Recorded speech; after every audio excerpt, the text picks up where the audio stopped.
Aleluya.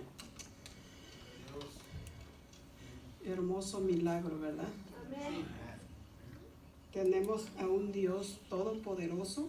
Amén. Que hasta el día de hoy Él sigue haciendo milagros, porque Él no cambia. Él dice que Él permanece fiel para siempre.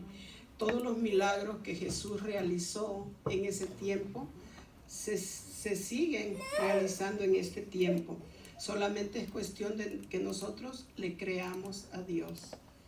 Vamos a ver el punto número 2. Dice, Jesús sana en el día de reposo.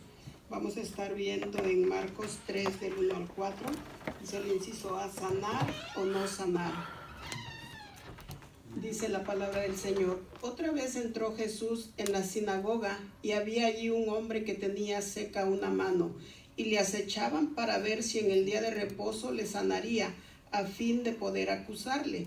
Entonces dijo al hombre que tenía la mano seca, levántate y ponte en medio. Y les dijo, ¿es lícito en los días de reposo hacer bien o hacer mal, salvar la vida o quitarla?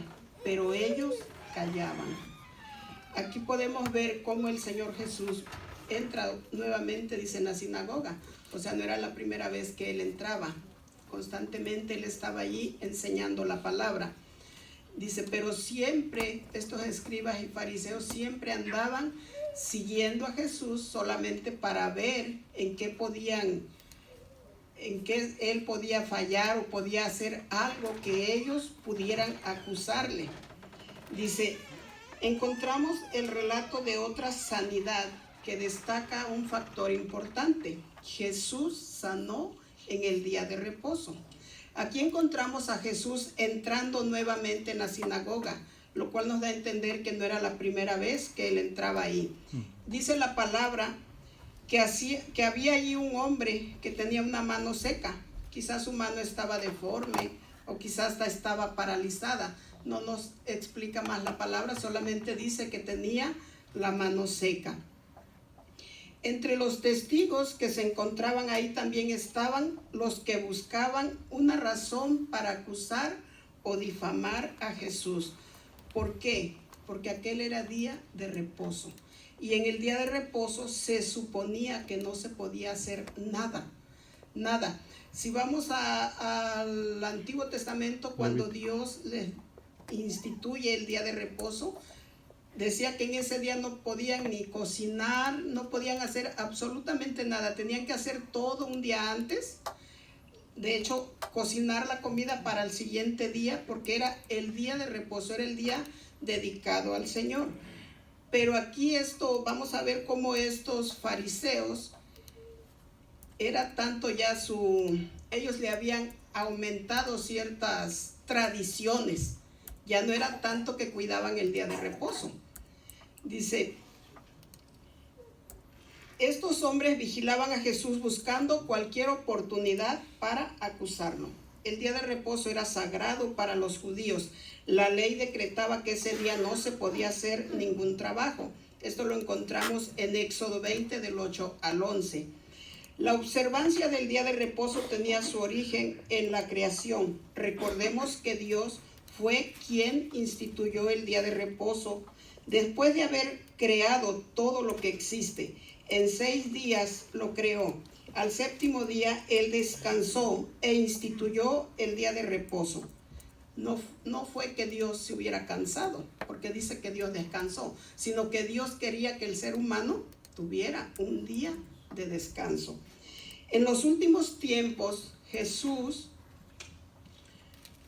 y los maestros de la ley le habían añadido a este mandamiento numerosas restricciones en cuanto a lo que constituía un trabajo. Según la tradición, las sanidades solo podían hacerse si la vida estaba en peligro. Si no, de otra manera no se podían hacer sanidades.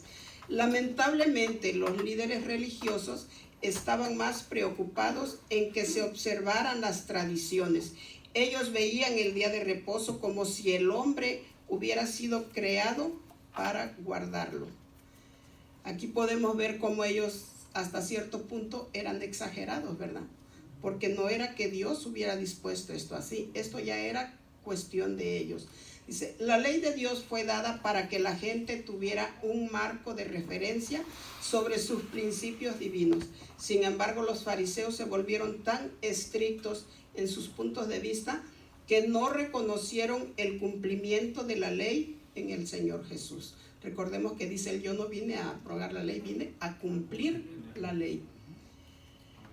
Dice, los fariseos sabían que Jesús tenía el poder para hacer milagros, pero también sabían que si Jesús sanaba a alguien en el día de reposo, ellos podrían acusarlo de quebrantar la ley.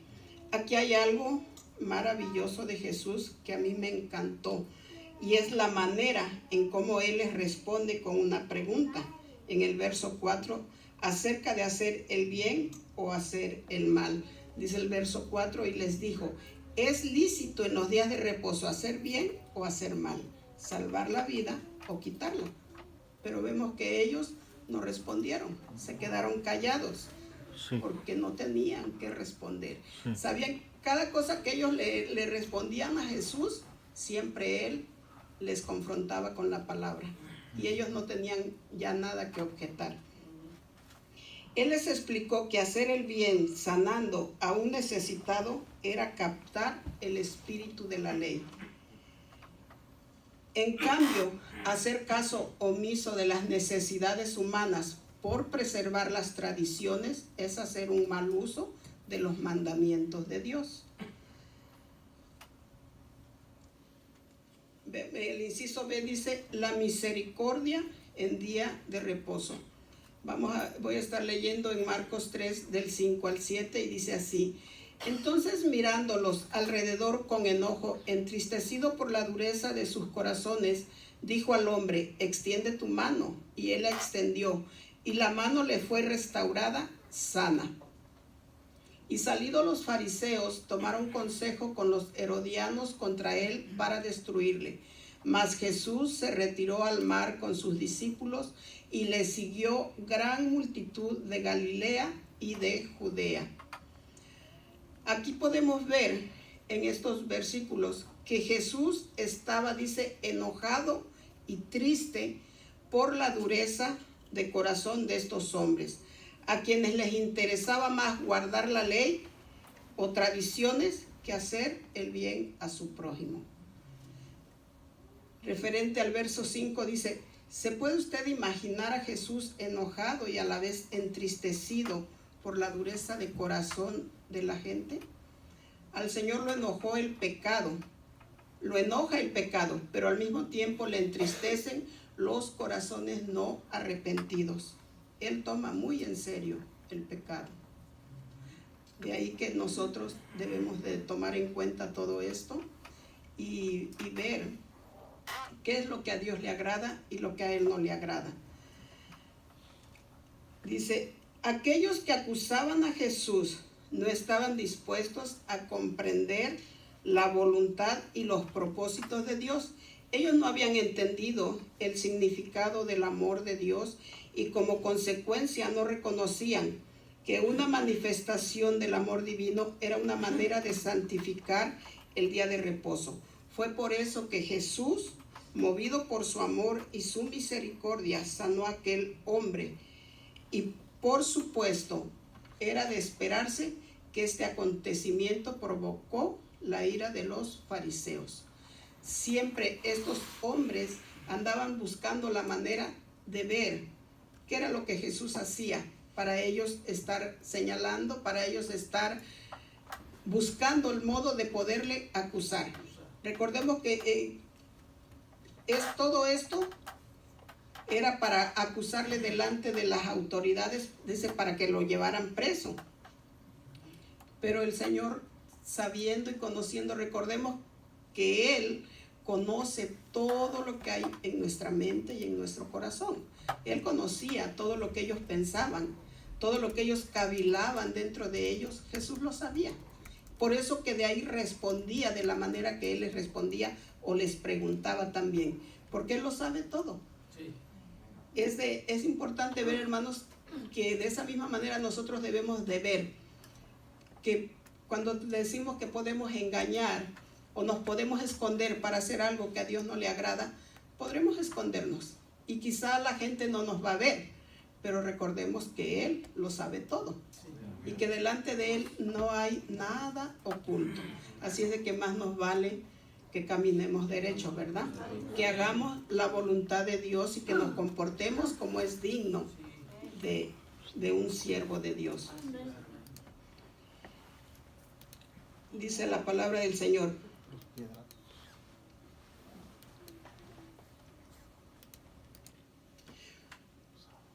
el que los enemigos de Jesús reaccionaran con hostilidad ante un milagro en lugar de compasión o regocijo pone en evidencia la personalidad y la motivación de ellos. La obra milagrosa de Dios siempre provoca una respuesta negativa de quienes se oponen a Él y a su mensaje.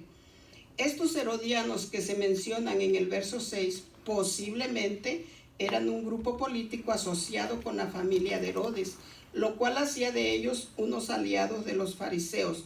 Pudiera ser que juntos los fariseos con los herodianos estuvieran intentando hacer que Herodes Antipas, que era el gobernador en ese tiempo en Galilea, arrestara a Jesús. Pero en Lucas 13:31 vemos que fue precisamente un grupo de fariseos el que advirtió a Jesús respecto a la intención que tenía Herodes de arrestarlo. O sea que pudiera ser que estos herodianos eran descendientes de Herodes, ¿verdad? Pero la palabra no lo especifica, solamente dice que eran estos se confabularon con los herodianos tratando de destruir a Jesús. Algo que nos queda claro es que un grupo de líderes religiosos conspiraban contra Jesús y no se conmovían con nada, ni siquiera ante sus manifestaciones milagrosas de amor y de compasión. Esta amenaza de las autoridades hizo que Jesús tomara la determinación de retirarse, de irse de ahí, de irse de ese lugar. Aún con todo, la multitud que le seguía iba aumentando. O sea que si Jesús tomaba una barca para irse al otro lado del lago, vemos anteriormente a esto, que la multitud también tomó barcas y lo fue a seguir hasta donde él estaba. Muchos porque verdaderamente les gustaba escuchar lo que Jesús les predicaba, otros porque les daba de comer. Pero la cuestión es que lo seguían. Y dice que la multitud iba aumentando. Hay algo que siempre debemos recordar, que por gloriosa que sea la forma en que Dios obre alrededor nuestro y en nosotros mismos, siempre el Evangelio va a encontrar oposición. Y eso lo sabemos porque aún en nuestros tiempos lo vemos, hermanos, lo experimentamos. ¿Cuántas y tantas veces la palabra se le comparte a mucha gente? Muchos lo aceptan o lo reciben, muchos lo rechazan. Y aquí mismo lo estaban viviendo también. O sea, esto no es nada nuevo. Esto ha sido siempre y va a seguir siendo. Que muchos van a aceptar y muchos van a rechazar al Señor Jesús.